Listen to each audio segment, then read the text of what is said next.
You are tuned to the Human Frequency on American Freedom Radio, broadcasting live from Southern California. This is your host, Sharon, on a beautiful spring day in the mountains, here with my co-host, Gabriel. It's been a really interesting week energetically on planet Earth. We just had a major chemtrails meeting, the first annual Global Chemtrails Conference up in Vancouver, Canada, where a lot of experts talked about weather modification and worldwide climate catastrophe. Well, I guess experts is being used very loosely in this sense, right? Well, actually, these are the people that everyone looks to for information on geoengineering. But, you know, my issue, of course, again, is that people are talking about chemtrails and not talking about solutions. Yeah. And I tried to catch the live stream of that, and it was very difficult to get. So I'm going to have to go back and listen to the pre-record or to the recorded version of it. But there were people that were really well known in the field there, like Michael Murphy from the films What in the World Are They Spraying and Why in the World Are They Spraying? Yeah. Well, that's our usual issue, is that no solutions are being presented. And, you know, we had a nice talk when we went and while they were talking and probably not doing anything, we went up to the top of Mount Pinos, which is our local mountain here, and did some gifting of our own. And that was quite an experience, wasn't it? Well, yeah, I mean, we were sitting around on the day of the conference, and I was waiting for a call from Press for Truth Canada because I was going to talk a little about the issue.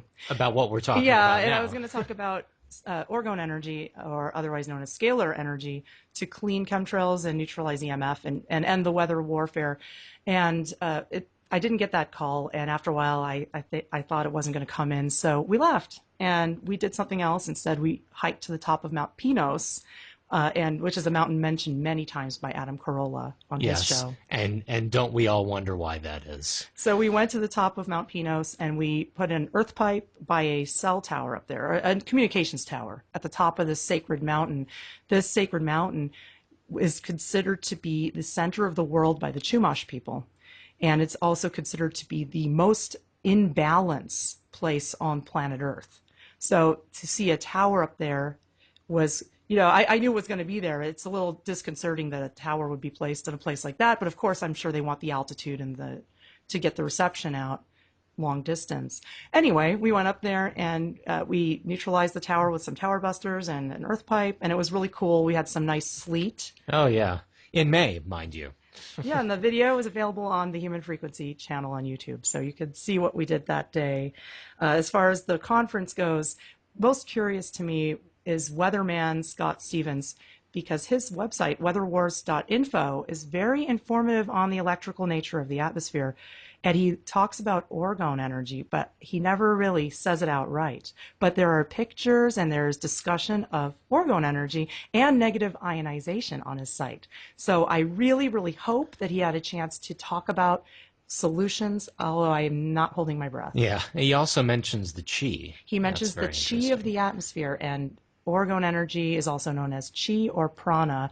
Orgone was the first scientific name given by Wilhelm Reich, and today in physics, many people call it scalar energy, which brings us to our very special guest today, Ken Rolla, who is an expert in scalar energy and has detox solutions for heavy metals, radiation, nuclear fallout. It's amazing the solutions that Ken has come to. Ken's website is freshandalive.com, where he sells these scalar energy devices and detox supplements. And we recently had the pleasure of sharing an event with Ken down in LA at the 5D conference. So without further ado, I'd like to welcome Ken Rolla to the show. Our first repeat guest. Welcome, Ken. Hi, thank you for having me. So once isn't enough, huh? You're back for a second round of torture with us. I guess so. Well, we're very thankful you could join us, because I know you're traveling. Yeah, I'm actually in San Diego at the moment, overlooking the San Diego Padres baseball field. Oh, that's interesting. So are you there for work, for a talk? Conference. No, I'm not actually not talking at this one. I'm going to a marketing conference some friends of mine are putting on. Well, if you have to reach out and catch a foul ball, we totally understand. Yeah. I'm told they're going to have a Billy Joel concert there tomorrow night, and I might not get enough sleep. So I'm told. Well, I hope you're a Billy Joel fan then. Yeah, I like Billy Joel. Well, okay, then maybe you'll be entertained at least. But he's no John Denver. That's right. Yeah, there you go.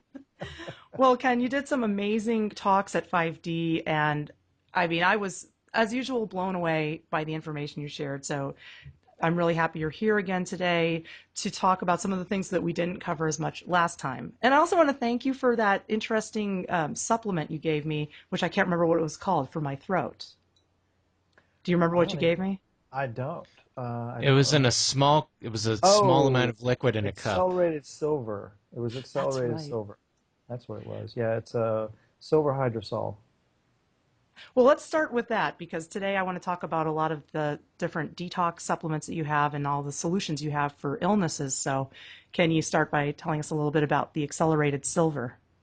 Sure, yeah, it's actually something, it's part of my first aid kit that I always carry with me whenever I travel, because I find, especially when I travel to big cities like Los Angeles, it's not unusual for me to pick up something on the airplane or in just in the pollution in a big city, and I'll wind up maybe getting a sore throat or something like that. And so I've just learned to bring these supplements with me that will kill off these pathogens and remove toxins and heavy metals out of the body and radiation too.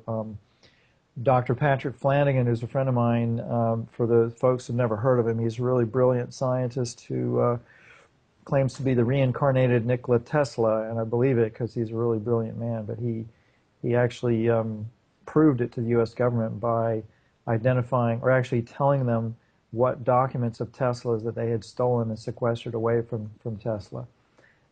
So anyway, he has a really expensive, like $20,000 Geiger counter that he's been going around the planet measuring radiation levels, particularly in the upper atmosphere. And he said it's extremely high in the upper atmosphere, even in the southern hemisphere, to the point where it's dangerous now to fly. So, Wow. yeah, he recommended me not to fly unless I absolutely have to. But I actually have Wow. two methods for neutralizing radiation in the body, and so I take a supplement before and during and after flying, and then also there's a couple of devices, scalar devices actually. They're very sophisticated quantum biofeedback devices, the QXCI SKIO and its newer cousin, the Indigo, and they will neutralize radioactivity in the body as well. It's But with amazing the that you could do it. Yeah, I mean, it surprised me. I mean, it always surprises me when I come across these things. Um, but the accelerated silver is a silver hydrosol that I came across from a young lady, actually in the Los Angeles area, named Sarah Banta, and her website is acceleratedhealthproducts.com. And I recognized from some of the things that she was doing and selling on her website that she had some pretty sophisticated stuff going on there. So I checked out the accelerated silver and tried it out and tested it, and it seems to be very, very effective at killing off infections and even GMO biowarfare bugs. And so, and the nice thing about it is, if you get really sick from a really nasty bug, this stuff just tastes like water, so it won't upset your stomach. Whereas some of the other things I use, like chlorine dioxide solution, which are very effective, but they can be hard on the stomach if you're sick and you've got an Yeah. upset stomach. So Yeah. that's what I gave you was MMS is Excel what you're silver. referring to, right? Yeah, MMS, chlorine dioxide, CDS, various names for it. But yeah, it's amazing for killing off pathogens, even GMO microbes. But if your stomach is really weak, you may not be able to handle it. And that's what happened to me. Oh, maybe a year and a half ago. I got a biowarfare agent in me, and it was very virulent to the point where I was bedridden for a week and I couldn't walk. And I mean, it was really horrific and intense Wow. pain around the That's clock. And terrible. yeah, and I was so sick I couldn't take CDS, which is what I normally do. And so I had to figure out really quickly what to do. And so I had different silver products on hand, and I took those. And then later I came across the accelerated silver, which works even better than, say, nano silver or some of these others. It's actually a silver hydrosol, so the particle sizes are much smaller and much more concentrated than, say, colloidal or ionic or nano or whatever the various names for silver products are out there. Yeah. So is colloidal silver nano silver? Is that the same product? No, that's the thing. It's really confusing. I actually wrote an article about it on my blog, freshandaliveblog.com. I think the article's titled "Staying Healthy in an Era of Biowarfare, Geoengineering, and GMOs." because there was so much confusion over the labeling of these different silver products. Some people will call them colloidal, some people will call them ionic, some people will call them angstrom or nano, and it's confusing because very often they're mislabeled. And so what you're looking for is a silver that's electrically dissolved or dissolved in some form or fashion in water where the particles of silver are only just a few atoms in a particle, or individual atoms in the case of monoatomic silver. And in those forms, it's very, very effective, whatever you call it. Some people are calling it ionic, some people call it nano, some people call it angstrom. And so there's all this debate and argument online about which is the best type. And the arguments are kind of moot because people have not created, they're not describing it from a chemistry standpoint, you know, the way a chemist would describe it. They're using brand names or colloquial names. And so it's confusing the heck out of people. So I just tell people, look for the particle sizes. You want angstrom particles where you've just got a few atoms, maybe 9 atoms in a particle, or individual monoatomics. And the silver hydrosol is monoatomic and angstrom. Well, while we're on the subject of killing GMO pathogens, I wanted to ask about ormus minerals, because I wanted to talk about this last time, but we just, as you know, we had so much to touch on. I'd like to ask you about these ormus minerals, just some general information about them, because I am relatively unfamiliar with them. Okay. Well, first of all, ormus minerals, ormus, O-R-M-U-S, or O-R-M-E-S, is an acronym for orbitally rearranged monoatomic elements, which is simply a name that a man named David Hudson came up with to label these things. David Hudson was a wealthy rancher in Arizona, and he kind of discovered these things serendipitously, and so he spent about $8 million researching them because he was trying to get gold out of what are called gold mine tailings, which is the ore left over after you've extracted all the gold that you can get out of the ore. And he knew that there's this tiny trace amount of gold left in these tailings, so he was attempting to get it out. And in the process of doing that, discovered these monoatomic forms of gold that have really strange properties. They're anti-gravitational, they're superconductors, meaning that they conduct electricity with zero resistance, which gives them a lot of weird properties. They're interdimensional, so they're not regular three-dimensional matter. They're kind of like multidimensional matter, where the mineral that we see in 3D is kind of like a little iceberg, where the tip of the iceberg is the mineral we see, and the rest of it is actually existing simultaneously in other frequencies or dimensions of time and space. So it connects different realities or different dimensions of time and space to our 3D reality. And so that has a lot of really weird applications. Well, as usual, you're blowing our minds like right my now. mouth is agape listening to you. Because this is actually what I want to get into a lot on this show, is the multidimensional aspects of, well, other things as well. So we'll get into it, but this is fascinating, the connection between 3D and other dimensions. Yeah, and David Hudson did a lot of science on it. And, you know, he's kind of attributed in the United States with the discovery of ormus elements, but he didn't really discover them. They've been around for thousands of years. Cultures all around the world have written about it and talked about it. In modern times, the Russians were really the keepers of the knowledge of monoatomics, and scientists over there wrote about it and did a lot of research into it, know how to make it, and also know how to make gold metal from monoatomic gold. But it exists in nature. It's widely existent in nature. It's in soil, microbe action in soil. They eat minerals and break them down into these angstrom particles, these, just a few atoms in a particle, and these monoatomics. And if you've got volcanic minerals, they tend to be high in these monoatomic superconducting elements. And so you can do things in your soil, in your garden, in the atmosphere, in the environment, in your bodies with these minerals. They're highly regenerative when living organisms ingest them. So they actually plug into the DNA and the nervous system and the brain neural pathways, because all of those have deposits of these superconducting ormus elements. The brain neural pathways have these junctures loaded up through there with these enormous elements that create interdimensional portals. They actually create these black holes, which are these interdimensional portals. The body, actually the whole universe, is a web of black holes. And within the body, these enormous elements create them in the brain neural pathways, creates them along the nervous system, on these junctures of the minerals that correspond to the acupuncture meridians and the chakras along the spine. The chakras are simply larger deposits of these minerals along the spine. And they act, and also the DNA. The DNA is a superconducting antenna that's loaded with these monoatomic elements.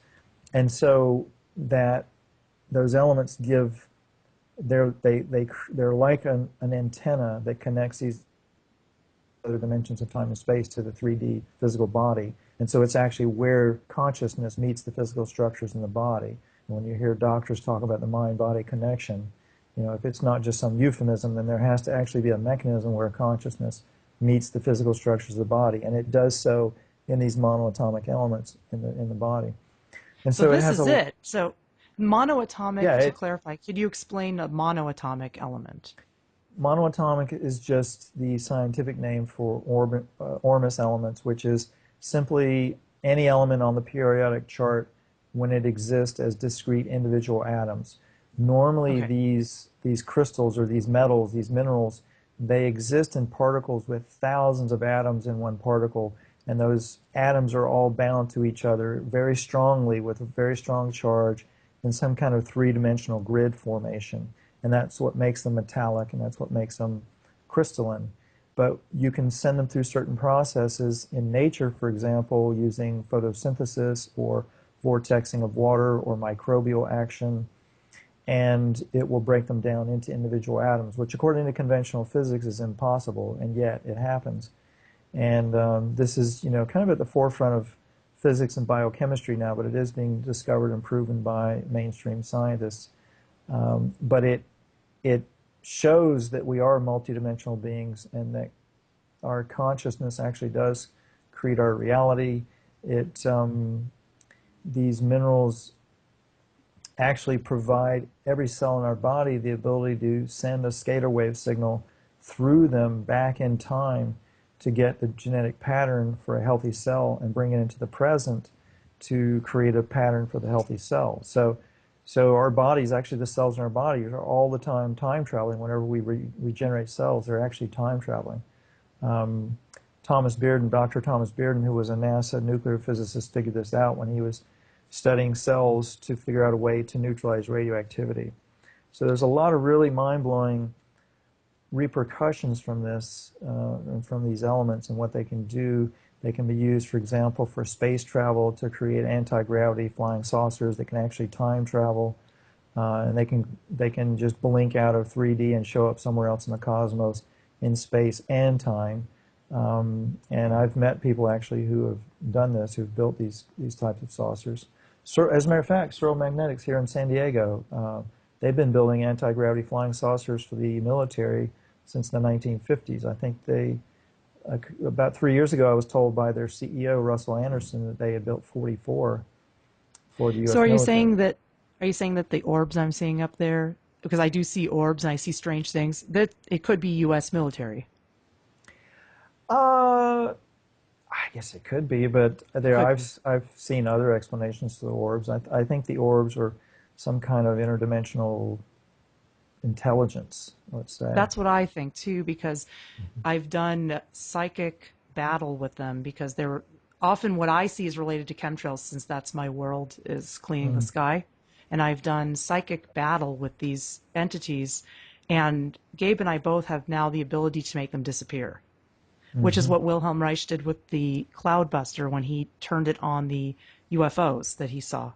And this is where, I had a conversation with my best friend since I was 13 years old the other day, and she now thinks I'm a complete nut job because I see things like this. I've seen UFOs, and I talk about interdimensional aspects of our being, and she thinks I'm completely crazy. I'm really, really glad you're talking about this today, especially the connection, the mind-body connection, the science of that, and the interdimensional capabilities of our human 3D bodies.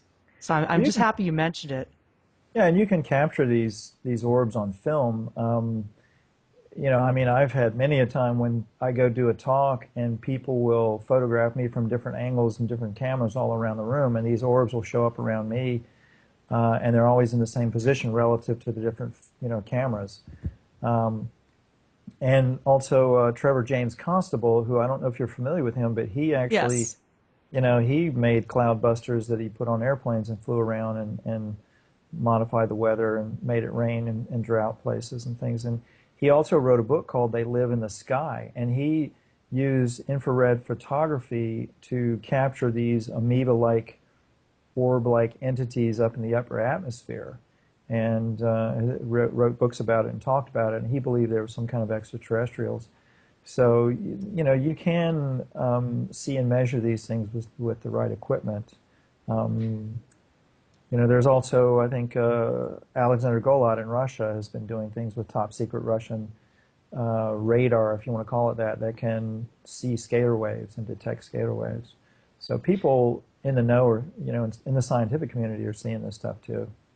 Well, I'm happy to hear that there is more scientific documentation of ideas that have been considered spiritual for a long time, because I know that if you talk about changing the atmosphere with orgone energy, removing chemtrails, neutralizing EMF, removing chemtrails and bringing back rain, essentially, a lot of people are going to think that that sounds crazy and far-fetched.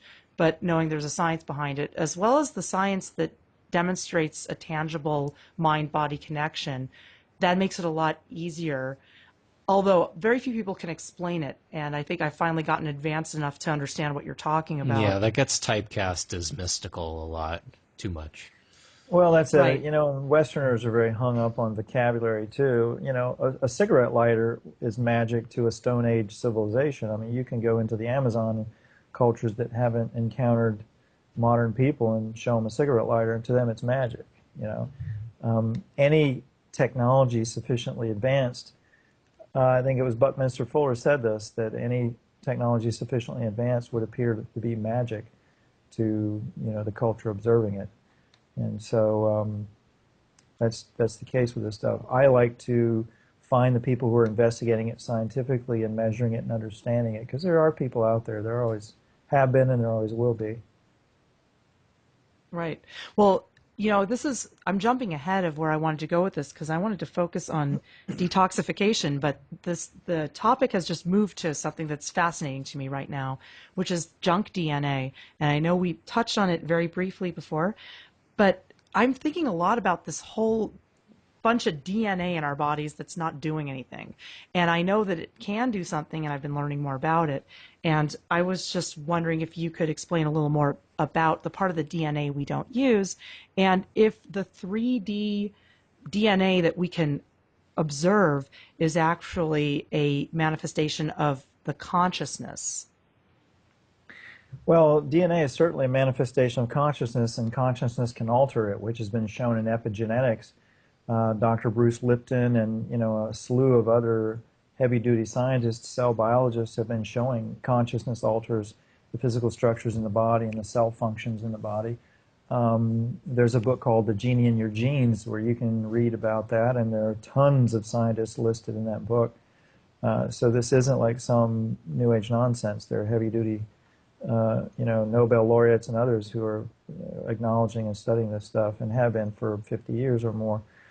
Um, I was told the junk DNA. Now, I don't know how open-minded your audience is, but I'll just say up front, and I think you know this, I've had encounters with extraterrestrials, and I was told 20 years ago by some reptilian ETs that our junk DNA was actually, or what we call junk DNA, was actually modules of our DNA that was unplugged thousands of years ago by these reptilian geneticists that were engineering the human form from proto-humans on the planet in order to have them mine gold for them to repair the atmosphere on their planet. And so that was what started happening after a while when these experiments became successful enough that the humans started breeding and growing.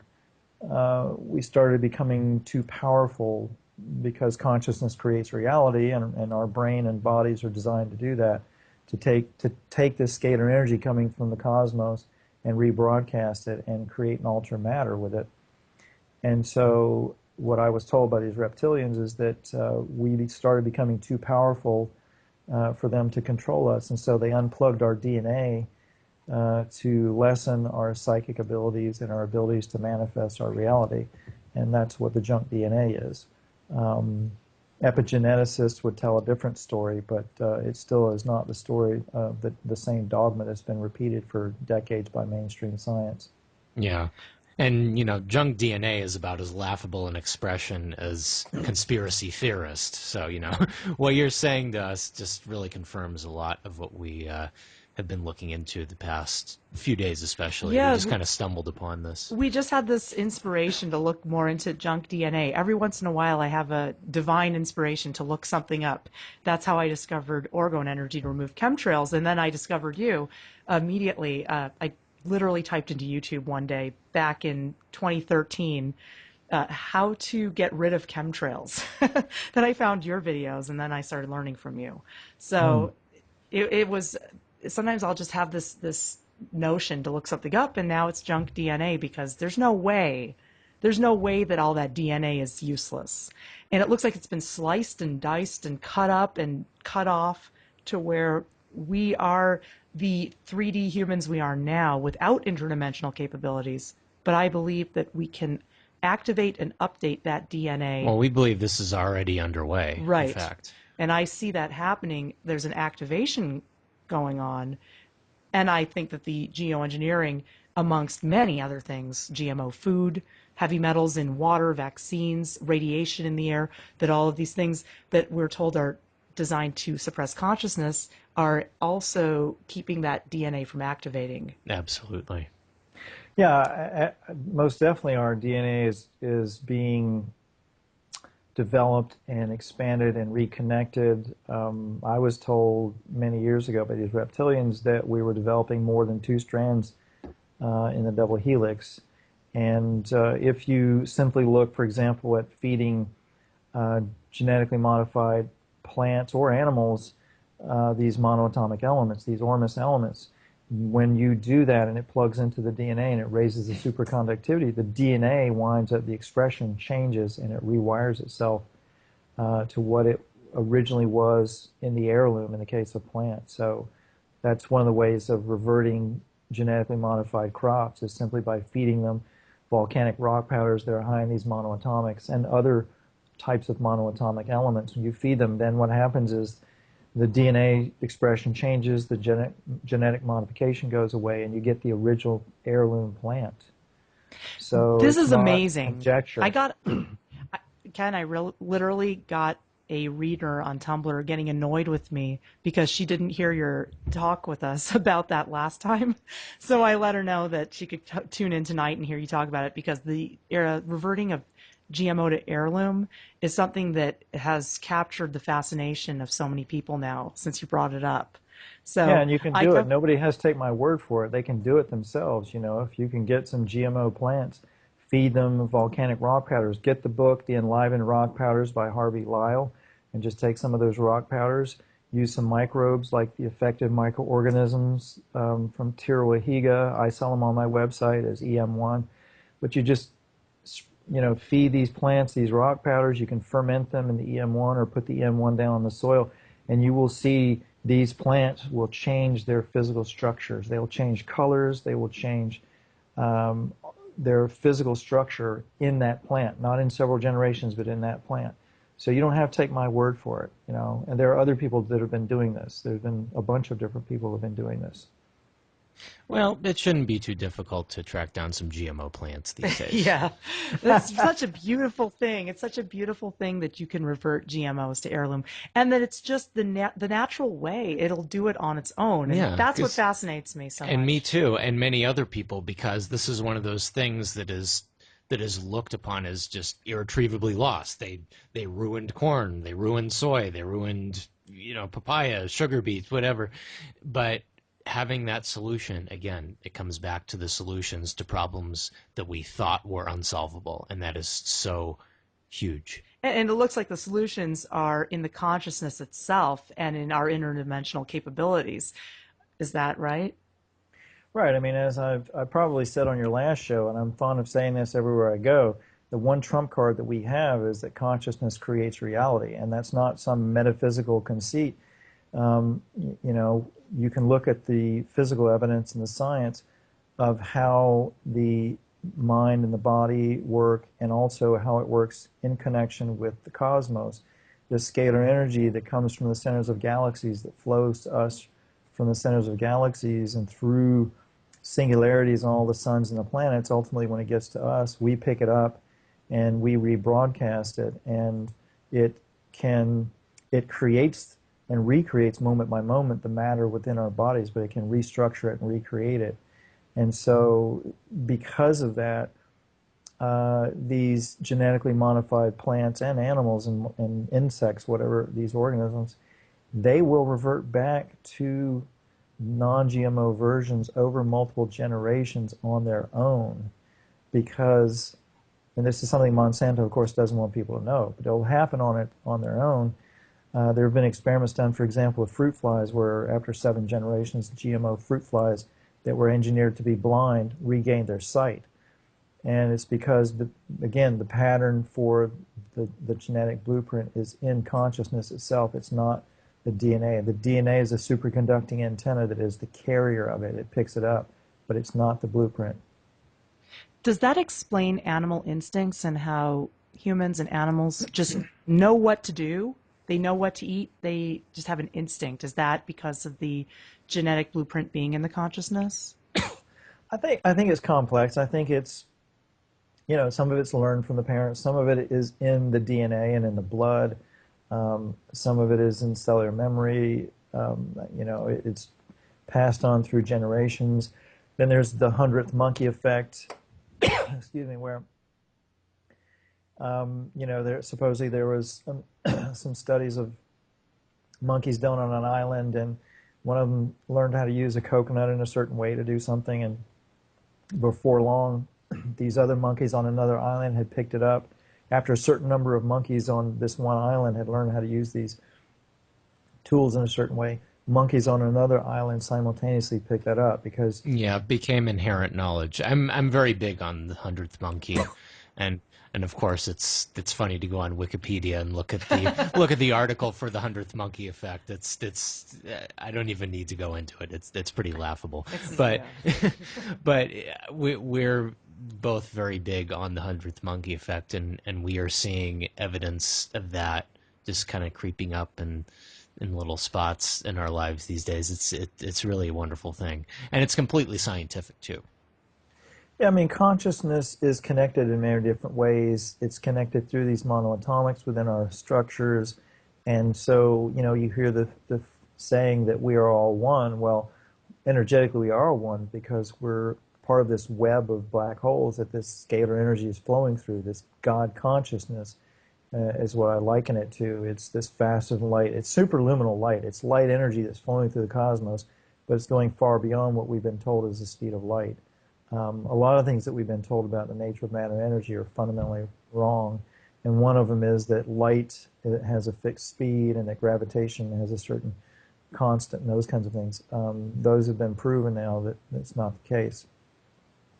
And so animal instincts and the ability to know something, it comes from a lot of different sources. You know, when I look at human beings, I've spent a lot of years doing various types of emotional clearing work and meditation and body work and things like that to clear my mind and emotions. And all great teachers have said, you know, go within and know thyself and things like that. The reason is because when you do and you let go of your issues and your traumas, then what happens is the mind clears, and then you are more psychic, you're more empathic, you know things without having to be explicitly told them. And, you know, I've done this over and over again my whole life. And when I started practicing using my empathic abilities, I would empirically test them. You know, for example, I would intuit something and I would check to see if what I intuited was actually the case, you know, in reality.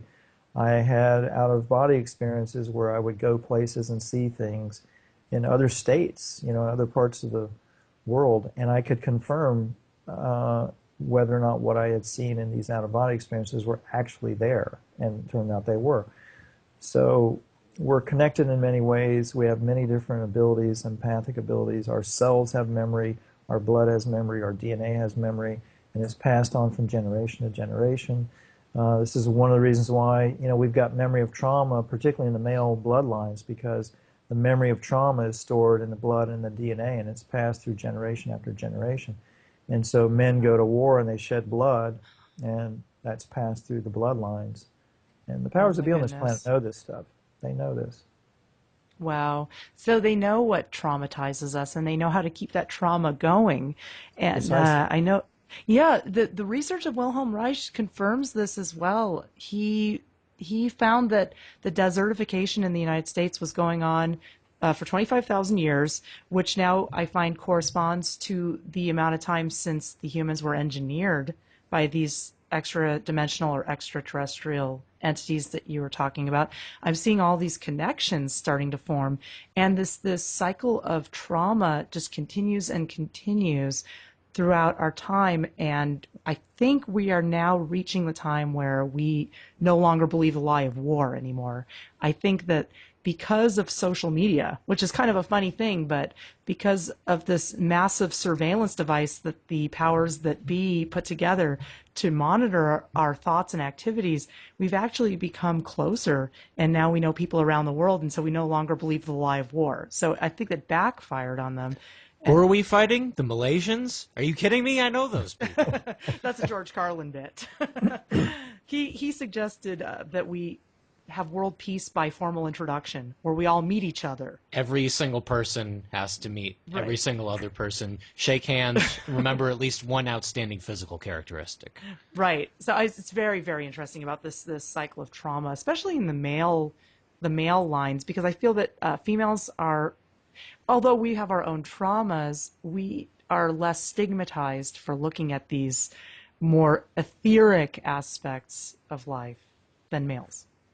True, and most people don't have the opportunity to travel overseas and meet people from other cultures and other countries, but I've traveled quite a bit and been to a lot of countries, and in every country I've been to, whether it was communist or whatever, people all want the same thing. They just want to be happy and be loved and be left the hell alone to live their lives. Nobody cares about our freedom or wanting to take it or any of that nonsense. It's governments that manipulate and twist and create these lies to give people reasons to fight each other. And thankfully, with the internet and things like social media, people are able to meet folks in far-flung places and get to see glimpses of their culture. I mean, for example, you can drive through pretty much any city around the world without leaving your computer. Just go to Google Maps and, get on the street view and you can drive through like Kuala Lumpur, Malaysia, or Taipei, Taiwan, or cities in Russia, or all these amazing places. You can actually drive around Moscow. That's mind blowing, Yes, it is. from your And we computer. we're so connected now. We're so connected, and I think that that is the reason that we're going to soon see an end to war. I know that the reason for Google Maps and the reason for Facebook ultimately is to collect information and to watch what we do, but I think it's totally backfiring. As And it does. yeah, I think people are becoming more and more connected. So I feel like I'm just going to bring this back down to we have about 20 minutes left and or maybe 15 minutes left in the hour, and I'm loving this conversation, but I do want to touch on a little more of your amazing detoxification solutions. And as far as these monoatomic ormus minerals, I know that you have a soil conditioner, and in your talk, you mentioned that we can use it in ourselves as well. So that's interesting to me that the soil conditioner can be used to clean the soil of heavy metals and radioactivity, but also us. So I'd like you to explain how that works. Okay. And there are actually several really interesting products that we have now that can solve these problems with radioactivity and toxins in our bodies as well as the soil and the atmosphere. But the ones for getting rid of the toxins in the body, uh, well, the ones you're talking about are the effective microorganisms, or EM1. There was a professor at the University of Okinawa named Teruo Higa. That's Teruohiga. And Dr. Higa, back in the 60s, was a conventional chemical ag professor, and he was studying how to use microbes to improve agriculture, and he wanted to basically get a proprietary microbe and sell it and make a bunch of money. And so he tried this microbe and that microbe and this one and this other one and that one, and he couldn't find any one microbe that would improve growth. And so after about 20 years of beating his head against a wall, he wound up throwing away all of his experiments in disgust on a compost pile. And the compost pile took off with life and growth, and it decomposed really quickly. And then he realized that what he needed was a synergistic blend of microbes. And so he developed that and turned it into a product called Effective Microorganisms, or EM. And the cool thing of it is it's ridiculously cheap. It's a probiotic, so it's these beneficial bacteria. And you can actually, if it's made in a food-grade facility, which his is, you can ingest it, and it will go into the gut, and it will act as a probiotic, and it will crowd out pathogens and bad bacteria. And but you can also use it in the environment, because these microbes are like nature's janitors. They actually eat toxins and break them down into non-toxic elements. And so that's what fungus and microbes and even bacteria, viruses even, that's their job in nature, is actually to break toxins down. And so Higa started using this stuff on bodies of water and started remediating polluted bodies of water, including radioactivity.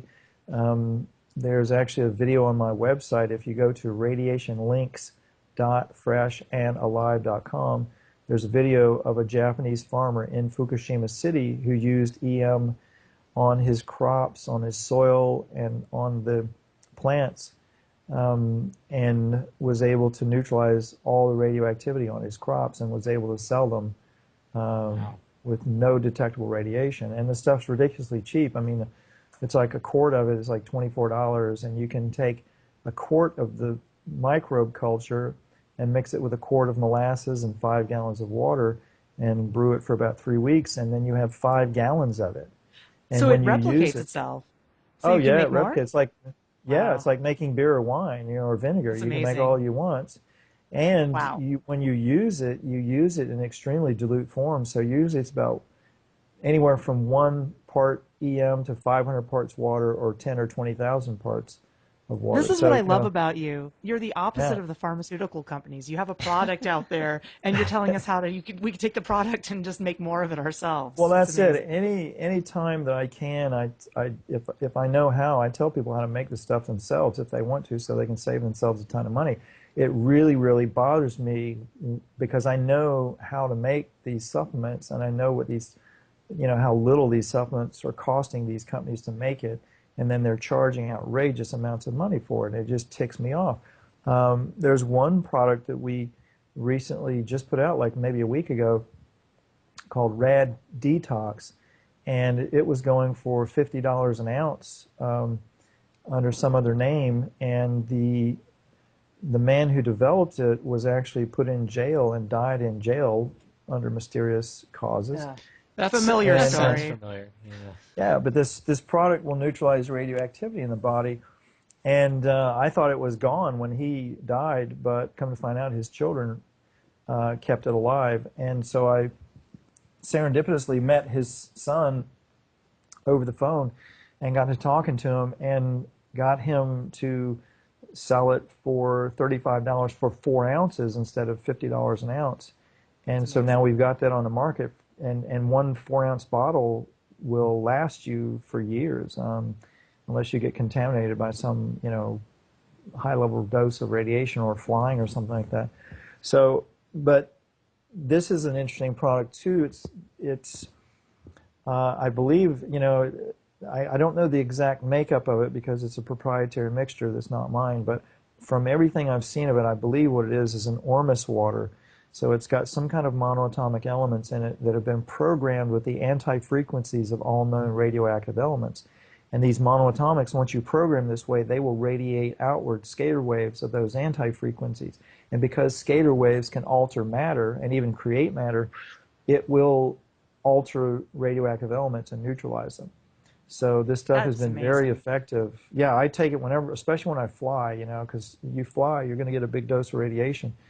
And I EMF, it gotta also protects remember against that. EMF. I didn't Yeah, even know yeah, about that flying issue, about the yeah. radiation up there. I had no idea. And actually, can I ask you a quick question about Sure. the Ormus minerals and Candida? I'm Mhm. taking it from what you say that it can work on that. Can these Ormus minerals eliminate Candida from the body? It's a huge problem for me and many others. Yeah, Ormus silver works really well with that. So the accelerated silver, for example, works really well with that. There's also the, MMS, CDS, chlorine dioxide solution. I That love that's MMS. yeah, that's my favorite. I mean, that stuff works like a silver bullet. And so Oh, if you that's good to know. yeah, I mean it's unreal. I mean it works against biowarfare agents, GMO bugs, all kinds of stuff. That's my go-to supplement for killing off infections and pathogens in the body. But if I got an upset stomach or something and can't handle that, then I'll use the silvers. Um, And so, what's your recommendation for how much to be taken in one Oh, for sitting the and how MMS. frequently? Yeah. well, I can't advise people on that because I can't give out medical advice. But I'll tell people that what I do is when I first started out, I would take I use chlorine dioxide solution rather than MMS, which is simply MMS that's already mixed and made, so you don't have to. Normally, MMS, you have two different solutions, and you put a few drops of each solution together and mix them, and they react, and that creates the chlorine dioxide, and then you dilute Yeah, it in. that's what we have. That's the one we Right. have. That stuff works really well, but it tastes terrible. It And tastes like a so, swimming pool. I yeah, hate taking yeah, it. that's it. And so, But you just people said don't you want to love do that. Oh, I MMS. love it. I hate the taste. Okay. Yeah. So the chlorine dioxide, the way they make it is they mix the MMS and react it, and then they heat it and it off gases, and they bubble that gas through water, and then it's absorbed in the water, and then you can ingest that, and it works just as well as the MMS, but it doesn't have that nasty taste. And so I make lemonade and sweeten with stevia, so there's no sugars to feed the pathogens, because starches and sugars will feed pathogens. And I just make the lemonade and I'll put maybe 1 to 3 cc's of the CDS in the lemonade and drink that down. And if I'm doing a cleanse, like if I'm doing a parasite cleanse, I'll do that 5 times a day, every 3 hours. If I'm flying or something like that, I'll take it before I go and I'll take it when I land.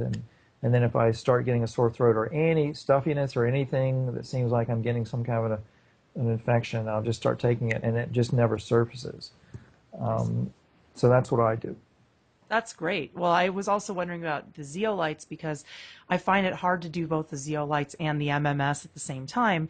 And I actually went to a chiropractor recently for a neck and head issue, which he resolved amazingly because he looks at the body as a whole organism and does energy healing as well. He resolved it in 3 days, like he said he would. It was amazing. He is a proponent of zeolites. He knows about MMS. He thinks all that stuff is very valuable. What he told me about zeolites is that I shouldn't take it with other vitamins because that it wouldn't be as effective. So I wanted to know from you when is a good time to take. I take it in the morning and night. I'm using the Cosiva zeolites right now. We just got another batch. Should I be taking it From you. from you from freshnalife.com? Should I be taking it without food and without vitamins? What's your recommendation? Yeah, ideally you want to take it on an empty stomach with a lot of water. Okay.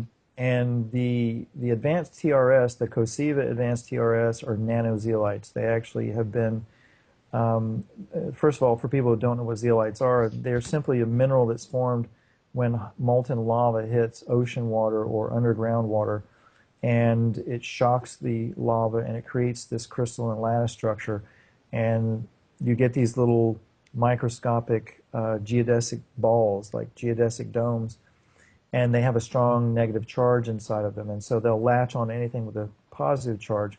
And inside the body, that means free radicals and pathogens, they all and toxins, heavy metals and things. They all have a positive charge on them, so they're very effective at pulling heavy metals and toxins and pathogens out of the body. There's, Mike Adams, which I think we discussed this on the last show. Mike Yeah. Adams of Natural News came out with an article saying that he had analyzed micronized powdered zeolites and said they were toxic because they contain certain heavy metals and they contain aluminum. Well, his analysis was flawed because he took zeolites and he dissolved them in strong acid. And first of all, zeolites are made out of aluminum. I mean, they're aluminosilicates, so they contain aluminum. So if you dissolve them that way, they're gonna assay with aluminum in them. And then they will also, if they're powders that are mined from the soil, they'll pick up heavy metals sometimes from the soil and things like that. They don't release them in the body. And so that's where Mike failed, is he did not analyze these things in vivo in living bodies. Because if he had, there's mountains of evidence, and I'm working on an article. I've been traveling so much, I haven't had a chance to finish it, but I'm going to put it on Yeah, my we're blog. waiting. Where is it? There's huge volumes of evidence Yeah. showing that not only are they non-toxic, but they're extremely healing to the body. They're even good for healing cancer. There's been studies, heavy-duty scientific studies showing that. But Yes. so these nanozeolites that we sell, the advanced TRS, the developer of those figured out not only how to clean the cages so there are no metals inside the cages, but he also breaks them up with vitamin C so that you get individual molecules of the zeolites, so they can go anywhere in the body. The particles are so small they can go anywhere in the body that water can go. And so they're extremely effective at pulling these toxins out. Now, the caveat, though, is with these zeolites, is that they can't pull out radioactive elements on the periodic chart from uranium and higher on the periodic chart, because those are known as transuranic elements, and their atomic sizes are so large, zeolites can't grab onto them. So you use clays to get those out of the body, like sacred Okay. clay or I've bentonite heard about clay. the Or things like that. bentonite. Yeah. So that will gather up those radioactive elements then? It will. Yeah, it will. They'll go in they usually, those larger particles usually will not get pulled out of the GI tract. So when you ingest these clays, it'll absorb them and pull them out. Well, when I brush my teeth, I gargle with plutonium, so I'll stop doing that for now, and maybe get some that's clay. good. Anyway, so your website is, just real quick, we got a couple minutes before we have to take a quick break. Freshandalive.com is your website, correct? Correct. And you have lots of minerals and supplements and wonderful stuff, including the zeolite that we Yes. just bought. And now we know to take that with a lot of water. That's Oh, Yeah, helpful. and getting back to Sharon's question about, how often to take them and in proximity to food and all that kind of stuff. So with the nanozeolites, you only have to take them once a day. So you just take it when you're not eating. That's it. The Cosiva, I was taking it, it said to do 2 sprays in the morning and 3 at night. So am I doing overkill on that? Probably what I would Okay. do is get a Skio scan or an Indigo scan and get it dosed, because those machines can actually tell you how much to take. And I Wow. was taking 5 sprays, as it said on the label, and that was way too much. And I was getting heart palpitations from it, actually. I was dehydrated, and I wasn't getting Oh. enough fluids, and I was just taking too much. And Oh, well, so, that's good to know because the label does say to take 5 sprays a day. So I'm glad you clarified that. Yeah, yeah. thank you. So freshandalive.com, and people can access the blog on that website as well. Our website is thekembo.com, and we have links to our Etsy store, to our blog, where we're documenting the weather war that is ongoing live and in real time, and some events that we have coming up. We have some very cool stuff coming up at the end of May and the first week of June. Please join us in our second hour. We are interviewing Ken Rolla. We'll be right back.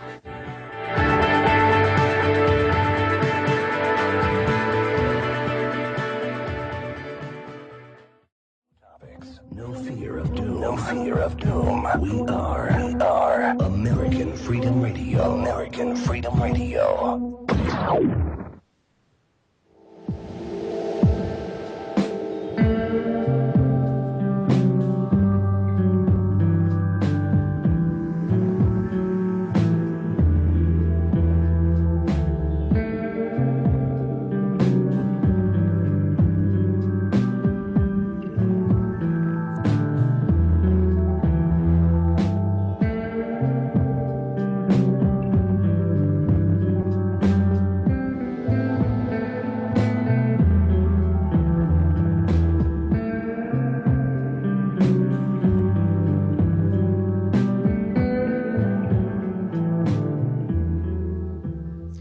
Welcome back to the Human Frequency on American Freedom Radio. We have Ken Rolla here with us. We're having part 2 of our interview with him. He's an electrical engineer in Florida. He runs the website freshandalive.com.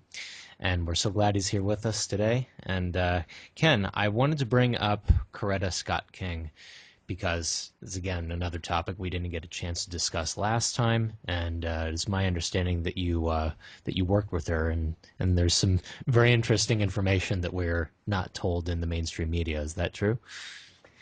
Yeah, it was really interesting how I came to befriend her and her family.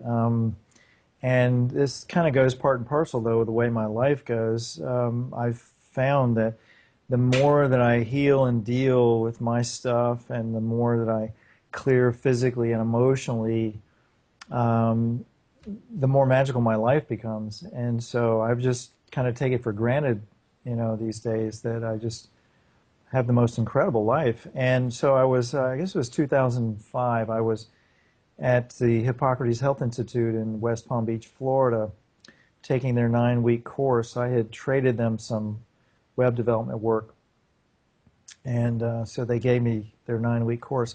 So I was down there, and while I was there, I had already been teaching natural health for probably 15 years before I got there. And so unbeknownst to me, my fellow students were going to the administration there and recommending that I teach there. And so they got to know me and know my capabilities. And when I got done there, I got back home after about 5 days, and I had shut my business down to be in that course. So I hadn't reopened my business, and I got a call, and they said, "We need you to help a VIP. Are you interested?" And I said, "Well, who's the VIP?" And they said, "Coretta Scott King." And I was like, "Absolutely. What do you want me to do?" And they said, "Well, we need you to go and live with her in Atlanta and train her staff on how to do the Living Foods lifestyle." Wow. And so, yeah, and that's what I said. It was a huge honor. And in the course of that, I had to interview with the family a couple of times. And when I used to do consults. I don't have time anymore to do individual consults, but when I would do consults with people, part of this raising this superconductivity in the body and doing this clearing and doing this kind of work is you become much more empathic. And so when I would work with people and I would ask them, what their issues were, and they would tell me, but I would always see what was really going on as opposed to what they were telling me, because people very often wouldn't know. They'd have unconscious stuff going on. For example, they would say, they'd have cancer or something and life-threatening, and say, "I'll do whatever it takes to heal this." But then they wouldn't. And the reason they wouldn't is because they'd have an unconscious desire to die or something. So I got really adept at knowing the difference between what was being said and what was really going on, and intuiting and picking things up. So when I interviewed with the family, I had studied, first of all, I had grown up in the middle of the civil rights movement. I lived in North Carolina in the South in the 60s and 70s, and I had seen the struggles of African Americans in the South back in those days, and I lived it. I was going to school with these kids in schools that were like 90% African American. And so for me, it wasn't like some abstract stuff on television. It was part of my reality. And I grew up with that culture too. I grew up predominantly going to school with African American kids, and so I was immersed in their culture, and I was hip to it. So, when I'm interviewing with the family, I'm listening to what they're telling me, and at the same time, I'm intuiting what's really going on. And I had studied their history to know more about the specifics of what they had been through. Their house had been bombed, and various things. They had lots of attempts on their life and things. So there was all this trauma and stuff going on. But I kept picking up certain things in the interview with them, and I would relay that to them and say, "Well, this is what I see going on here." And there were some things that I can't go public with that would change history, quite honestly. And maybe one day, it'll come out. But I was relaying this to the family members as I was, discussing what it was going to take for Coretta to heal herself. And they were just shocked because I was picking up on things that they knew about that nobody else knew about, and they were wondering how the heck I knew it. And so I got it to be very close with them. And then, of course, also, in living with her, I lived with her for several weeks and trained her staff. But also I saw that she actually reminded me very much of my mother, because my mom is a Southern woman from North Carolina, raised in the country, and Coretta King was too. She was this very regal. On the one side, she was this very regal woman who claimed her power and knew her power. She walked around wearing a turban with a jewel on it, and she just exuded this power and this strength. But at the same time, she'd be wearing little $15 Kmart polyester jumpsuits, and it just reminded me so much of my mom. She was just a Southern lady at heart. And so I was not intimidated by her or her family. They were very loving and kind and egalitarian. And so I just treated them like I would anybody else. And so I found that when she was sick, she had had a stroke and she couldn't speak, but she could understand everything perfectly well. And she also had ovarian cancer. And so I surmised that the stroke, she manifested that stroke to pull herself out of her duties as a civil rights icon. And I mean, she had a horrendously busy schedule. Every moment of her life was scheduled every day. There was a schedule posted in her kitchen from 7:30 in the morning till 10:30 at night every day. Do this time, do this at this time, Jeez. for the whole day. And the whole family was like that. They were so busy because of their roles as civil rights icons that their entire days were always booked. And I saw that and I was like, God, she's manifested this just to get out of all that and those duties. The civil rights movement was going on its own. It didn't have to have her upholding it anymore. And I think she wanted out at an unconscious level, if not a conscious level. So the stroke pulled her out of that and her duties, but she was still cogent and could understand everything. And then the cancer, the ovarian cancer, I mean, when you look at any kind of disease or disorder or imbalance, the physical manifestation of it is always a reflection of what goes on emotionally. And so with ovarian cancer, I saw that. I said, well, cancer always has to do with anger. And at a physical level, yes, toxicity and acidity and certain things. But an emotional level, it has to do with anger. And the part of the body affected is an indication of, what it's about. So I said, well, with the ovaries having cancer, to me, that looks like there's some anger over something having to do with children and maybe reproduction or family. And so that really shocked the family members because they knew some things that I didn't. And so they realized, like, wow, I don't know how this guy knows this stuff. So we got to be very close, and I worked with her, I lived with her. And because I wasn't intimidated by her, I would sit down with her and I would read the newspaper to her and I would talk to her even though she couldn't respond with spoken words. She would respond with her eyes and, with gestures and things. Whereas most of the other people working around her, they were African American and they viewed her as such an icon. It was like they were extremely intimidated by her. And so I think she really appreciated me just treating her as a person. But yeah, in the course of that, I had actually, before I met the family too, probably 10, 15 years earlier, there was a magazine that I used to subscribe to. It was called Media Bypass, and it was published by the former FBI director of Los Angeles named Ted Gunderson. And Ted Gunderson knew a lot of dirt on a lot of stuff, and he was publishing it and spilling the beans. And he wound up publishing an article that was an interview with a man who called himself Raul, who claimed to be one of the gunmen who assassinated Martin Luther King. And Raul he was a CIA mind control slave, and he had been programmed as an assassin along with another man. And he had broken his programming with help from some other people. And he was very repentant about it, and he went to the King family. He went to Dr. William Pepper, who was James Earl Ray's attorney, who was, the official patsy for the Martin Luther King assassination. Right. And he went to them and said, James Earl Ray didn't do this. I was one of the gunmen, and there was this other guy, Lloyd Jowers. And Lloyd Jowers actually even admitted on television one time, I think in the UK, that he had assassinated King, that he had shot him, and then recanted. So anyway, I had read this this article about, this guy's testimony, and I thought, my God, this is amazing. I had no idea if it was true or not.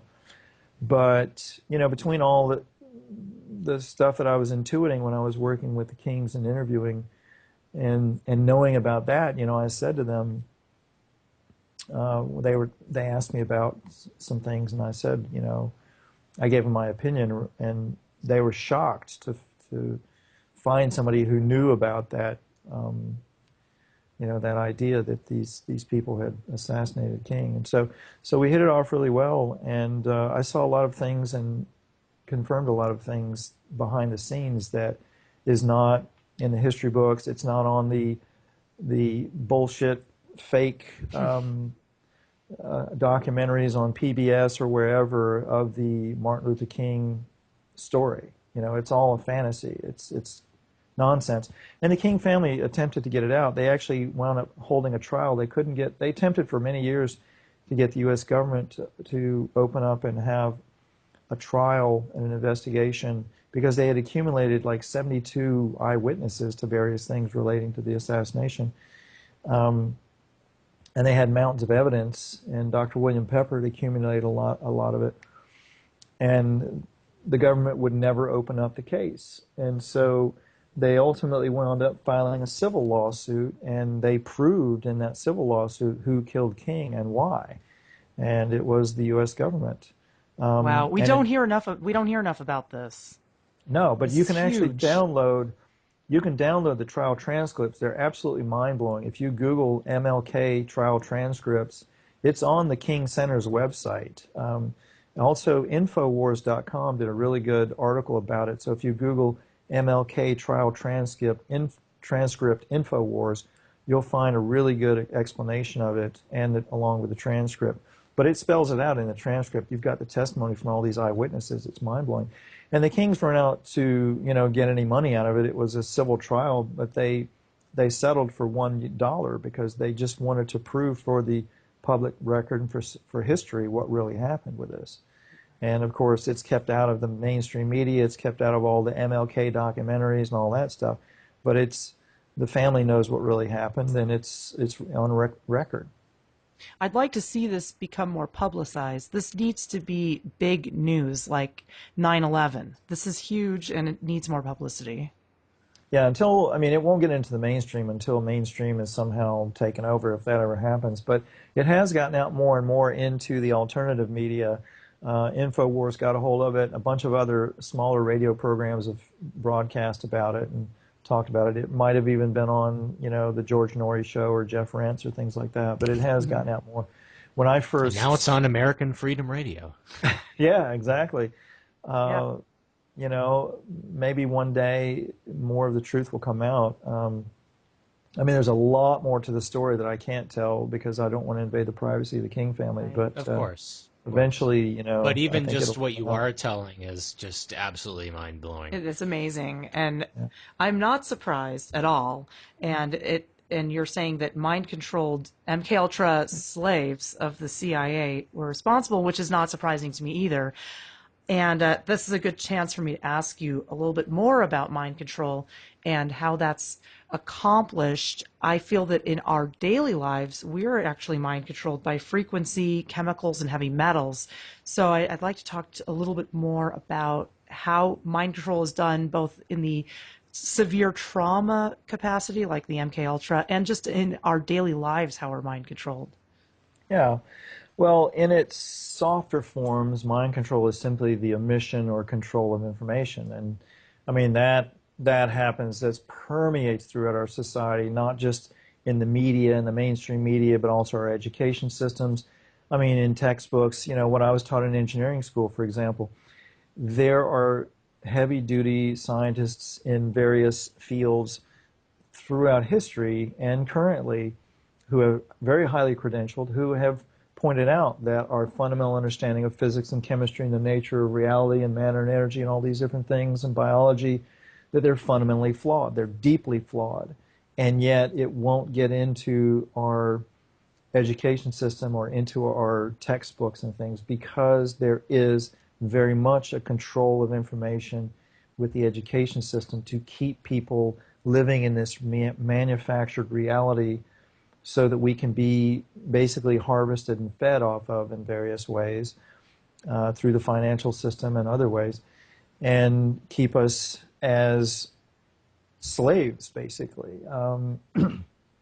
Much like we have cattle farms here on Earth, when you have the upper echelon of power on this planet, they view the humans on this planet very much like cattle that need to be managed and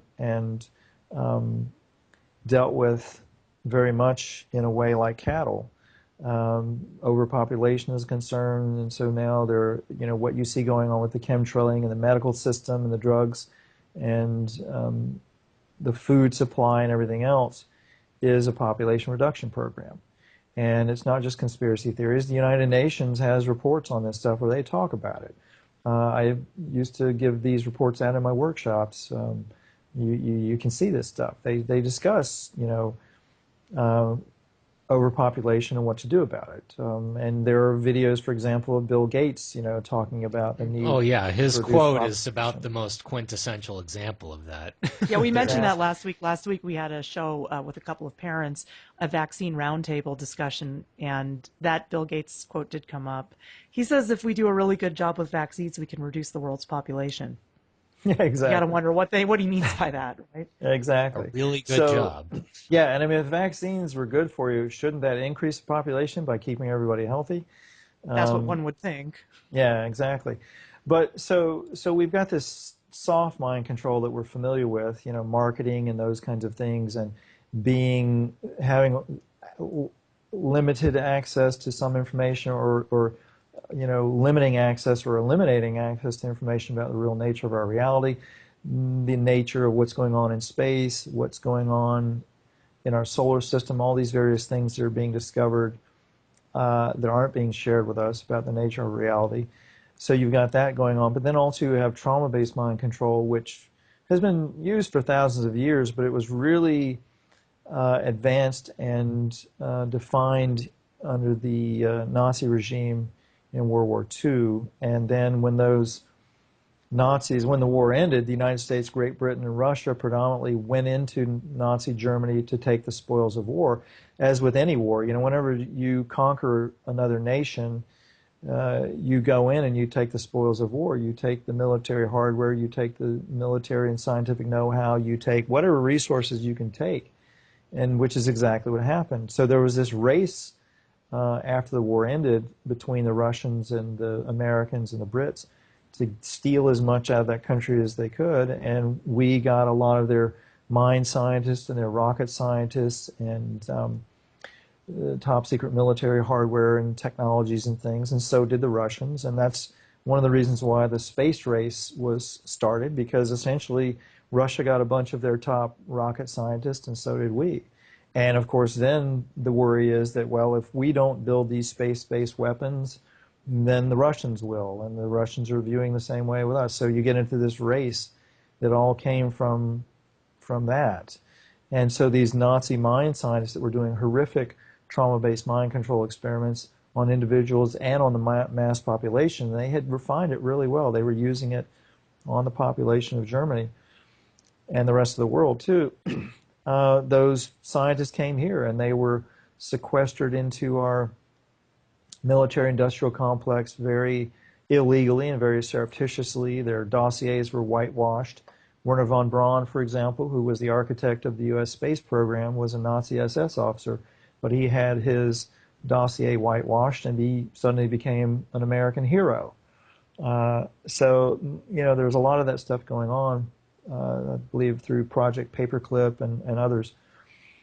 And so these mind scientists came here, and rather than squashing those programs, they were radically expanded. And so it was, known and refined that when you traumatize somebody, they disassociate. The body or the mind has a safety mechanism when it encounters a severe trauma. It will disassociate from that trauma and say, that wasn't me, and it'll lock it away in a compartment and forget about it. It's so that the mind can deal with horrific trauma. And it doesn't just do that with horrible traumas, it'll do that with small and large traumas to varying degrees. And so when you do that, when you traumatize somebody, it compartmentalizes their psyche, but it also opens them up to programming and suggestibility. And so they were using severe trauma and sexual abuse and drugs and electroshock therapy and combinations of techniques to create mind control slaves that could be used as assassins or high-level drug couriers or high-level information couriers, because any kind of technology, any kind of communications technology can be hacked. It's not as easy to hack the mind of an individual. So they would traumatize these people repeatedly and severely along with drugs and electroshock and things, and they would get compartmentalized multiple times, and then they could be programmed with visual or audio triggers that would snap them in and out of these different personalities. And so they could be given information and then triggered out of that personality and not even know they were carrying that information. And then they could travel to another location, and say a high-level politician could use whatever visual or audio cues they'd been programmed with to trigger them back in that personality and get the information. Or they could be used as assassins or high-level drug couriers or sex slaves or whatever. There are two really good books on this. They're very difficult to read because they cover this in detail, but there's a book called Transformation of America by Kathy O'Brien, and Oh, that's yes. TRANCE, formationofamerica.com. She was one of the first to come out with this stuff, and a lot of people didn't believe her because it was so horrific, and there were so many high-level people that she named, presidents and high-level politicians. There's also one called Thanks for the Memories, The Truth Has Set Me Free by Bryce Taylor, a.k.a. Susan Ford. Her real name is Susan Ford. Bryce Taylor is a pen name.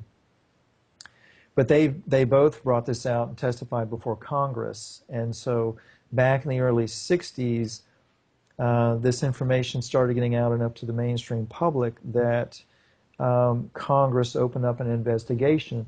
So in order to throw people off track and to put spin control on it, the CIA wound up funding the movie The Manchurian Candidate, which launched in feature theaters, mainstream theaters, which basically presented the idea that this mind control, this trauma-based mind control, was being used by the Russians, and that we weren't doing it, and it was the evil Russians, and how horrible it was.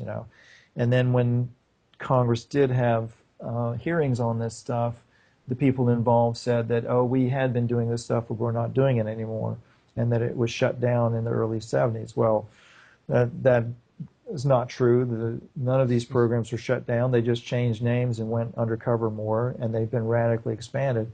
And these techniques are used throughout the mainstream media in subtle ways and not so subtle ways. We find it to be particularly prevalent in the entertainment industry and various so-called arts. Well, music. Yes, music and it's interesting that you're bringing up the multiple personalities or the fragmentation of the personality. That's not only a huge theme in music videos now. If you ever see a broken mirror with multiple reflections, that is a symbol of the fragmentation of the personality into alters. But you also hear these top 40 stars talking about their alter personalities, and they don't understand why, because I don't think they even remember what happens to them, but they are traumatized to the point where they have alters. For example, Beyonce's Sasha Fierce, that's a different person on stage than who she is. And Nicki Minaj has a little boy named Roman that lives inside of her. And these guys will talk about it. And Britney Spears has talked about how she doesn't feel like her life is her own. She doesn't have control of her life. You'll hear this over and over and over again, especially in music. And literally all of these songs and videos are promoting a specific Illuminati agenda.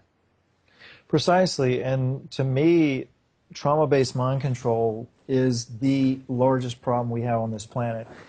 Amidst all of the horrific problems we have with nuclear fallout and chemtrailing, geoengineering, whatever, health issues, at the root of it, though, is this mind control, because the majority of people on this planet, I mean the vast majority of the people on this planet, are living in realities that are manufactured for them, and they don't even know it. And they don't know how, even if they were aware of it, most don't know how to step out of that. And that's what I've been teaching for many, many years, is how to break that mind control programming and step out of the box and start creating your reality consciously, rather than living in default and having it created for you.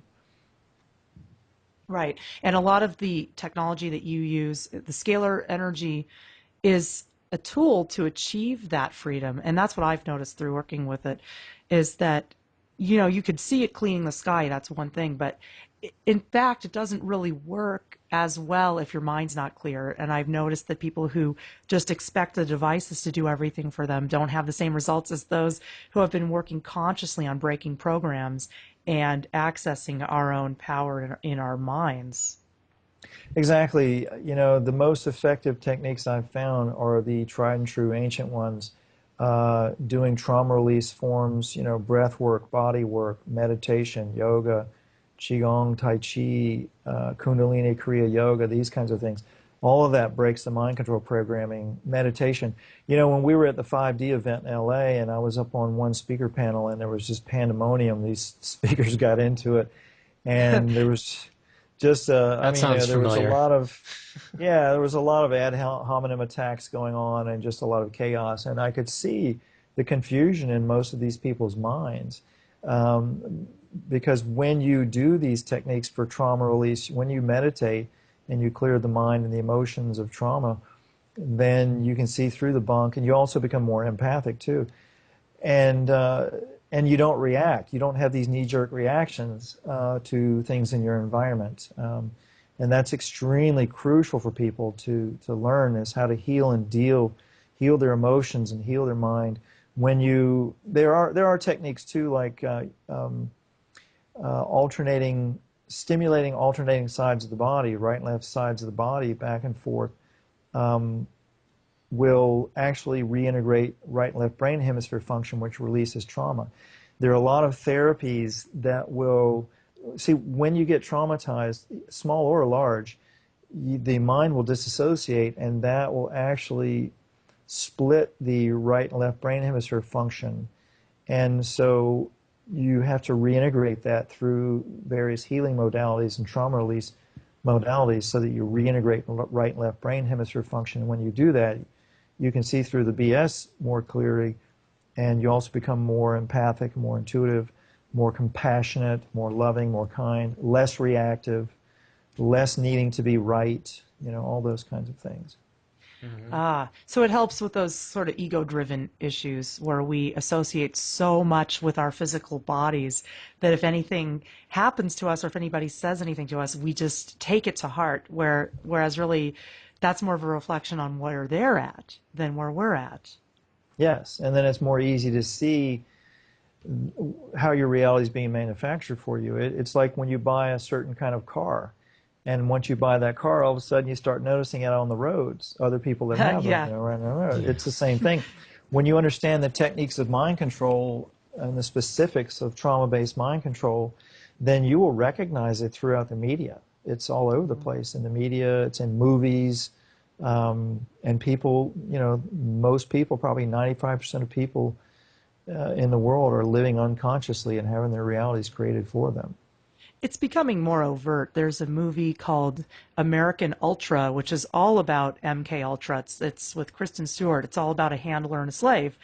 And she works for the CIA. I haven't seen the movie. I just read about it. It sounds fascinating, but you've got to watch it from that perspective where you know what they're talking about. Because most people are just watching it thinking, oh, look how cool this is. They got guns. They're going out and doing stuff. Oh, cool, Kristen Stewart, she's hot. That all kind of thing. It's not seen for what. It's not seen for the deeper messages that it's actually bringing to light. And they're putting it out there. They're putting it out there right in front of your face to let you know this is happening. Exactly, and also to get your agreement with it. Yes. Because yes. I'm so glad you said this. Nobody can make you do anything. Nobody can make you go against your own will and intuition. But people can convince you to do it yourself. And that's what's going on. They put this stuff out in front of everybody constantly. It's part of this, the way that consciousness creates reality, and they understand this, is that people have to acquiesce to it. They have to agree to it. If you don't agree to being mind controlled and to having your reality created for you, you won't have it. But most people it's put out in front of them and it's made to look sexy or whatever. Like there was a television show called The Dollhouse that came out, and it was all about trauma-based mind control in a corporation that went around doing espionage around the globe, and the government didn't like what they were doing. Well, what it really was about CIA mind control, but it's spin control to program people to believe that, oh, it's just science fiction, or it's just TV, or it's not the government, it's something else. But that's how they get people to agree to enslave themselves, by acquiescing to it. Yeah, and if you don't object to it, then that itself is tantamount to consent. Right. Exactly. I've seen some very bizarre things recently, and I've seen people act in ways that I don't believe is really the way they would act. I've seen evidence of mind control in people I know, and more I see that the electromagnetic devices that people carry around, people have acquiesced to carrying around surveillance devices. They've taken the iPhones into their pockets and their purses. They're getting cancer, and they've acquiesced to surveillance. Meanwhile, I've seen evidence that these devices are changing the way people act and think.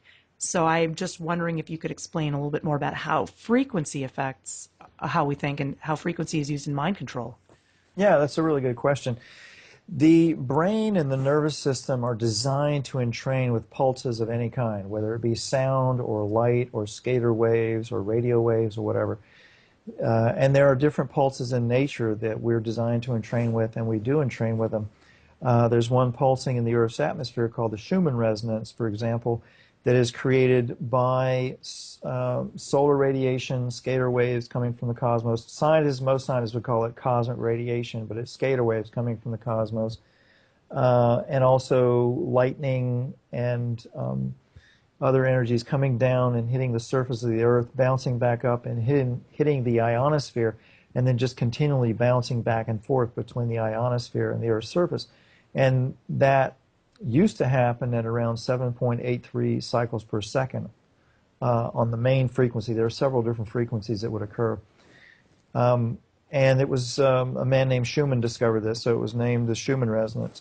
And so now that Schumann resonance, through various things, from man-made influences like the electric grid on the planet and all the EMF that we've created on the planet, but also from natural sources out in the cosmos, the Schumann resonance has accelerated to almost double of what it used to be. And so everyone is getting stressed at a subtle level. But that's just one example of how the brain and nervous system are designed to entrain with these pulses. Normally, the brain and nervous system entrain with the old Schumann resonance, it would slow the brainwave states down and relax us and keep us calm. And then when we would go to bed at night, it would pull us down into the deepest brainwave states of delta and theta and gamma brainwave states. That doesn't happen much anymore between the accelerated Schumann resonance and also all the man-made EMFs, smartphones, smart meters, Wi-Fi. It's like when I was flying over here to San Diego today, I was being fondled by Homeland Security, as I always do. As they will do. Yeah. Yeah. I love making them uncomfortable, too. I kind of act like I enjoy it.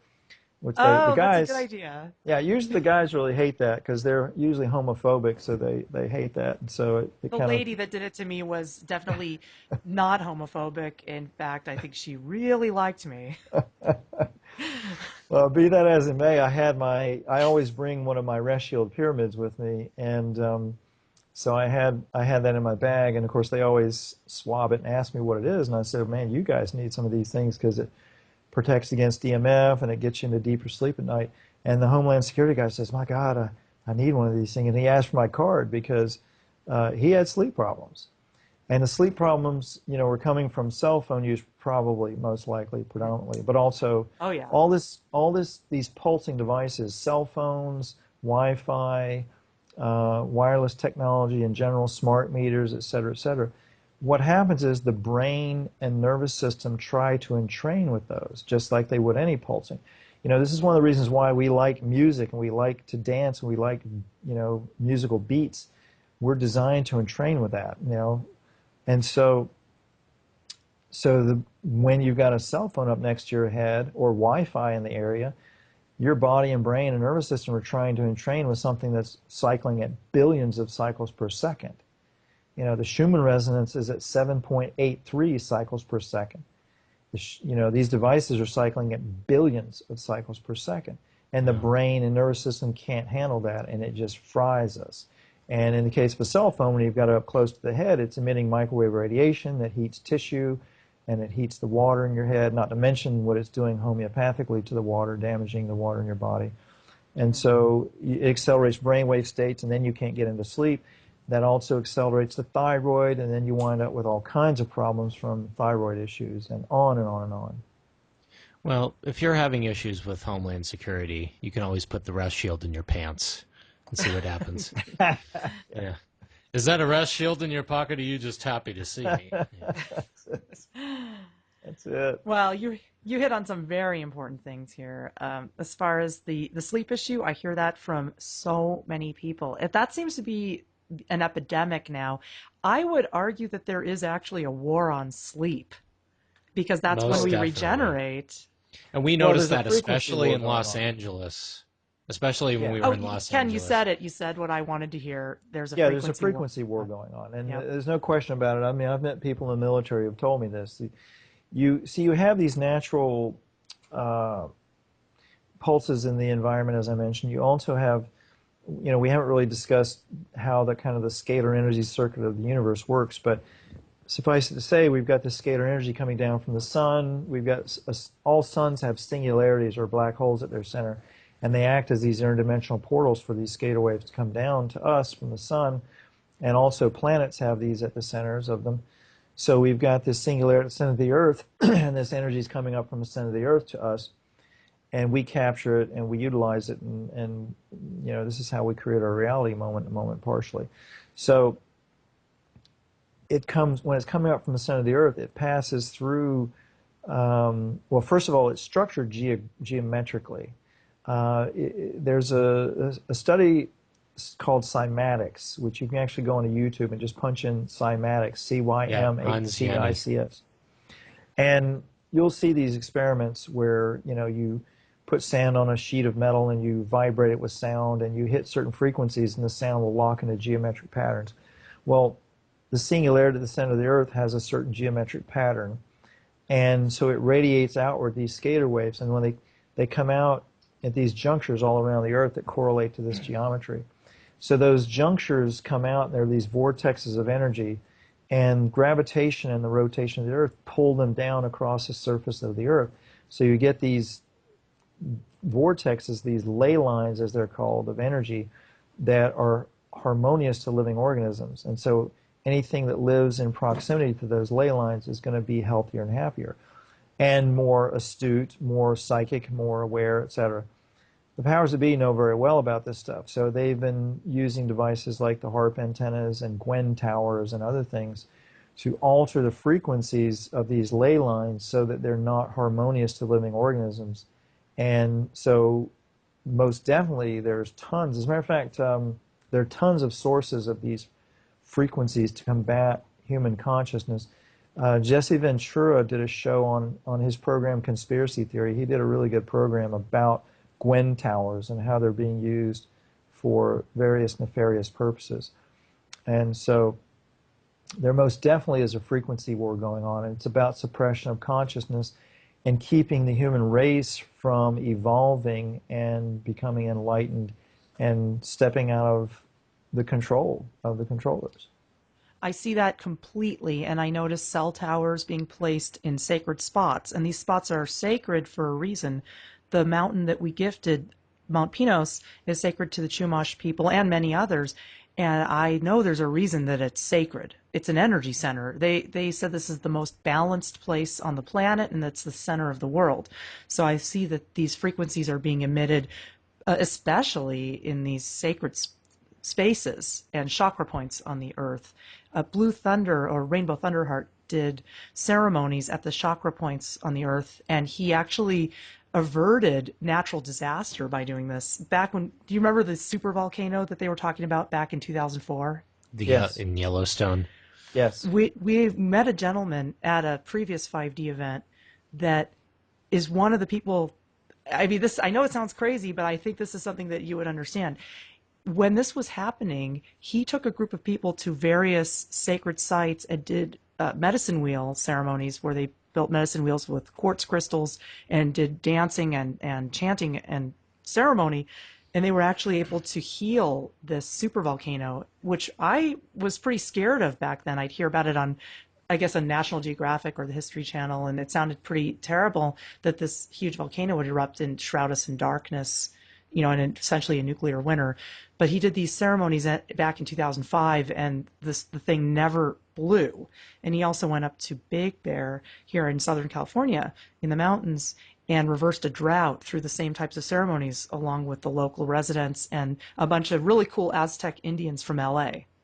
So it was very interesting what happened there. Yeah. Well, and I know to most people that would probably sound like nonsense, but I can explain the physics of it. And I actually wrote an article about this because I held a sweat lodge on my property years ago with a Yaqui Indian chief, and we were conversing about what goes on in a lodge and how the lodge actually starts. The moment that the people agree to come to the lodge, that lodge actually starts. And it's because consciousness creates reality, because consciousness is scalar energy. But in the case of these healing ceremonies, what you're doing is you have to understand that human beings are scalar wave antennas. They're transceivers. They pick up and they transmit the scalar energy that's coming from the cosmos, coming down from our sun and coming up from the center of the earth. And then it rebroadcasts outward in a toroidal field, and it can also create these vortex waves.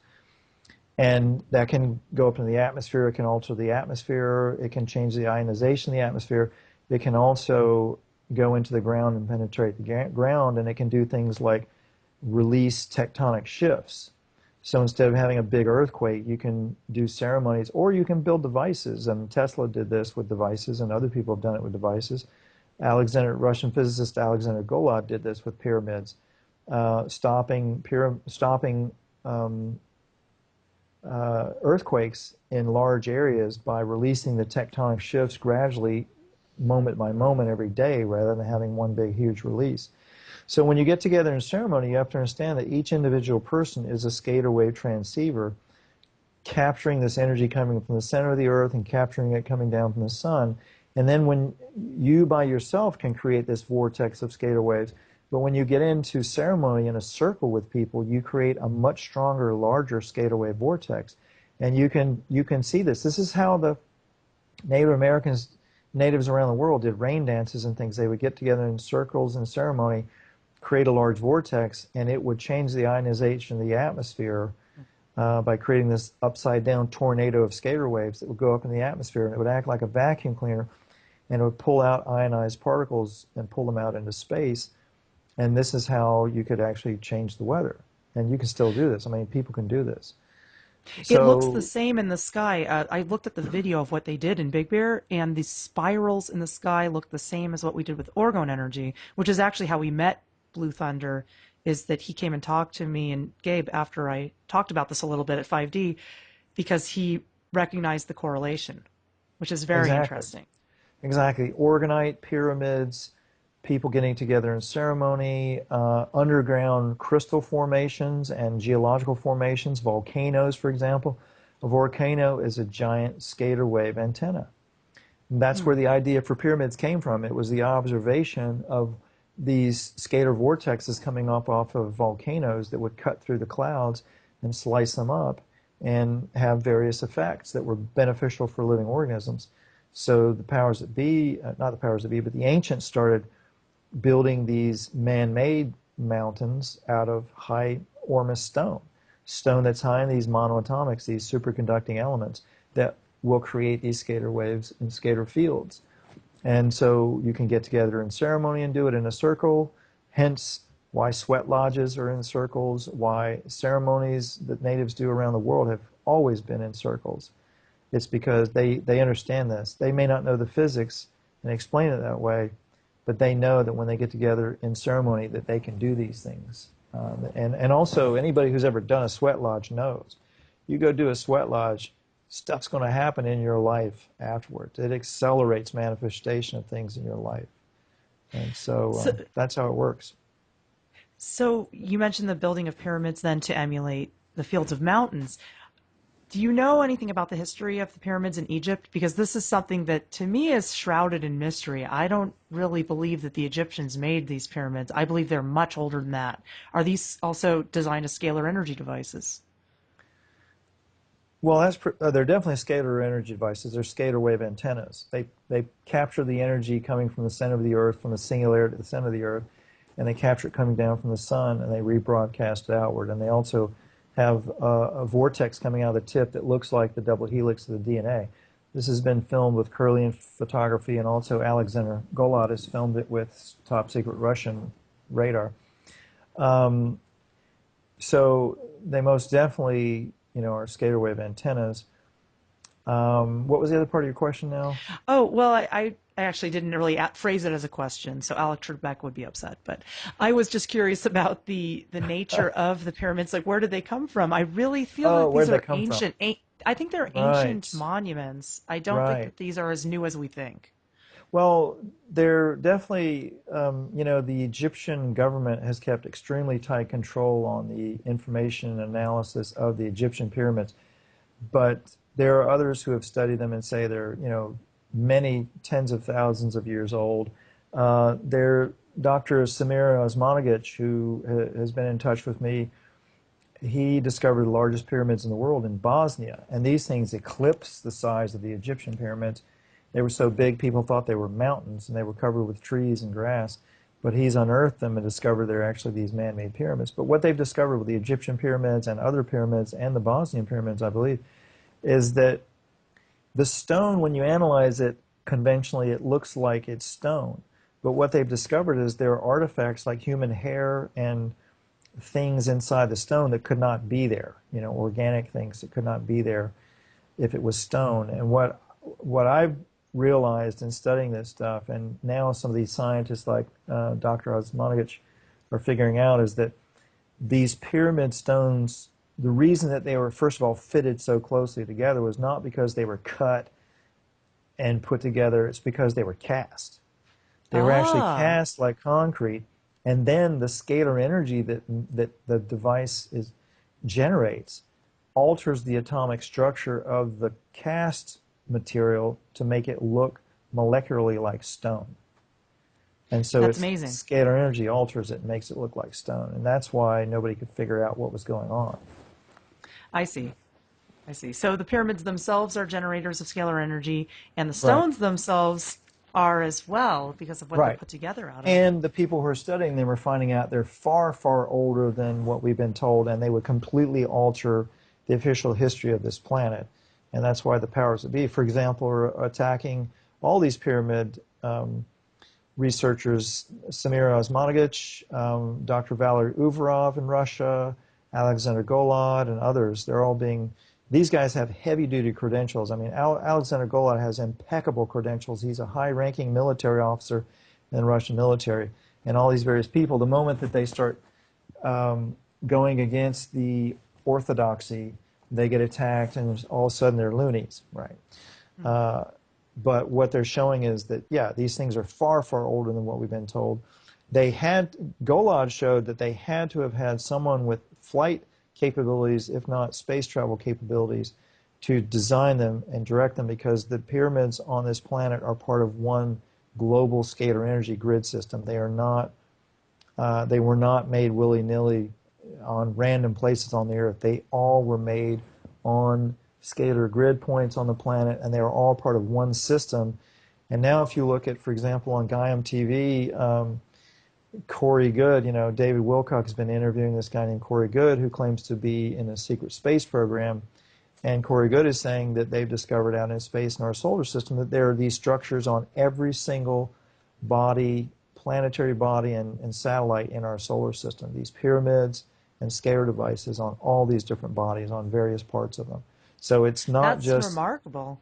yeah, so that tells me it's not just part of a planetary grid system, it's part of a at least solar system-wide scalar grid system, possibly larger. And Corey Good is saying that it's an ancient extraterrestrial race that's millions of years old that put these things in place long, long time ago, long before our official history. So that would include the pyramids in Mexico too, then, which they have a different Oh, shape. That's why I'm absolutely. wondering. Yeah, Yeah. absolutely. Absolutely. All right. That's very, very Yeah, fascinating. ziggurats are just a stepped scalar wave pyramid. Obelisks, I think in my presentation in Los Angeles, I show this in my presentations, all these different forms, Gothic churches, the old Gothic churches with the archways, they're made out of high ormus stone. Wow. Obelisks, the Washington Monument, the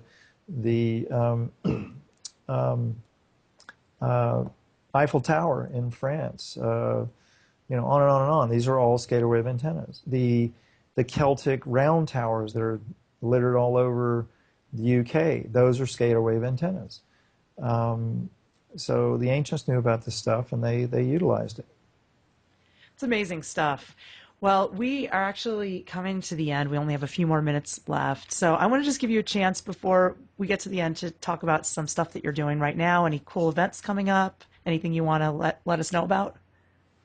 Well, I have been doing a lot of events lately, and so those are kind of behind me. I've only got one event scheduled right now, and that is in Austin, Texas, at the Global Breakthrough Energy Movement at the end of May. Oh, wow, And that's awesome. yeah, Austin is a really cool place to go, and the Global BM is one of my favorite events because they have really cutting edge, amazing people there. A lot of my favorite people with really cutting edge information. And so I'll be speaking there, and a ton of other interesting people. For folks that can't make it, they are going to live stream it. So I'd highly recommend checking that one out. And then after that, I'm going to be kind of going into hiding a little bit, and I'm going to go do I'm going to go do a cleanse for one thing. I'm going to go somewhere and spend 3 weeks and just do a major, major detox. But I'm always doing things behind the scenes that I don't talk about. Because you're so unhealthy and you're Yeah. so full of toxins Yeah, that you Ken, it's have from to. all that McDonald's you're eating. You better clean that up. Yeah, well, just breathing and eating these days. 3 times now I've ingested radioactive elements in my food, and I had to detox that out. So we're all getting it. And that brings up a good point, too. A lot of people are getting this radioactivity in their bodies, and they get sick from it, but they don't know that it's radioactivity. They just think they got some kind of nasty bug or a toxin or whatever. But ultimately what happens is if you don't pull that stuff out, you wind up with cancer down the road or something. So this is why people need to understand that this is going on. All of us are getting nuclear fallout coming down in our food and our water. It doesn't matter what you're eating. Now, we've got to cleanse. And I understand that no matter how healthy we are, we've got to deal with the stuff. I get a lot of emails from people with health problems, and they always think they know where it's coming from. And now I'm thinking, with what you're telling me, that the nuclear radiation is a large part of it. Oh, huge, especially in Yeah. California. Hmm. You guys are inundated with it. And every time it rains, you can measure. You don't have to take my word for it. In California, just after it rains, sop up some of use some gloves and sop up some of the rain off your car, or wipe it off, and then use a Geiger counter and check it. You'll see it's radioactive. Oh, that's terrible news because Gabe and I have been making it rain a lot. So I hope we're not killing everybody. Well, you may be clearing it out. Yeah. So that may not be happening in your areas. I hope you're right about that. A lot of people complain about health issues all over the place due to geoengineering.